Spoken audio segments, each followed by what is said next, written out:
एक दिन एक संत प्रातःकाल भ्रमण के हेतु से किसी समुद्र के तट पर पहुंचते हैं।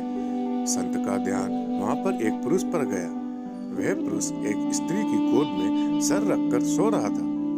उस पुरुष के पास में एक शराब की खाली बोतल भी पड़ी हुई थी। ये सब देखकर संत ने सोचा कि ये पुरुष कितना विलासी और तामसिक है, जो कि सुबह सुबह शराब का सेवन करके एक स्त्री की गोद में सर रख के प्रेमालाप कर रहा है। कुछ देर के बाद उस समुद्र से किसी मनुष्य की चिल्लाने की आवाज आने लगी। वो मनुष्य समुद्र में डूब रहा था, इसलिए वो बचाओ बचाओ ऐसा चिल्ला रहा था। उस संत ने ये सब देखा, फिर भी वो कुछ नहीं कर पाया क्योंकि उसे तैरना नहीं आता था। संत बिना कुछ बोले वहीं के वहीं खड़ा रहा और ये सब देखता रहा।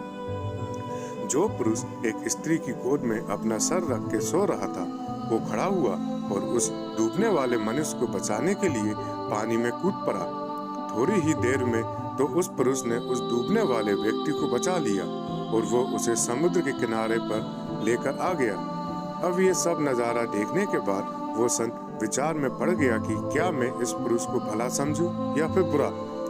संत उस पुरुष के पास जाते हैं और उनसे पूछते हैं कि भाई तुम कौन हो, यहाँ पर तुम क्या कर रहे हो। उस पुरुष ने जवाब दिया कि मैं एक मछुआरा हूँ, मैं मछली पकड़ने का काम करता हूँ। आज कई दिनों के बाद मैं प्रातःकाल समुद्र से मछली पकड़ने के बाद जल्दी यहाँ पर आराम करने के लिए लौटा हूँ।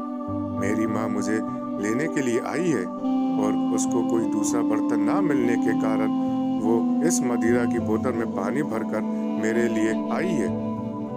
मैं कई दिनों की यात्रा से काफी थक गया था और इस भोर के सुहावने मौसम में ये पानी पीकर अपनी थकान कम करने माँ की गोद में सो गया।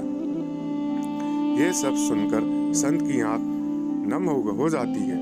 संत सोच रहा था कि मैंने जो कुछ भी देखा और उसका अंदाजा लगाया वो सब गलत था, वास्तविकता कुछ और ही थी।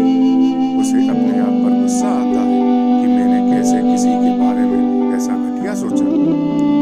इसलिए हम किसी भी निर्णय लेने से पहले उसके बारे में 100 बार सोचना चाहिए और अच्छे से सोच समझकर ही फैसला लेना चाहिए, क्योंकि कभी-कभी हम फालतू के भ्रम में होते हैं और ऐसे भ्रम में आकर हम गलत फैसला ही कर लेते हैं।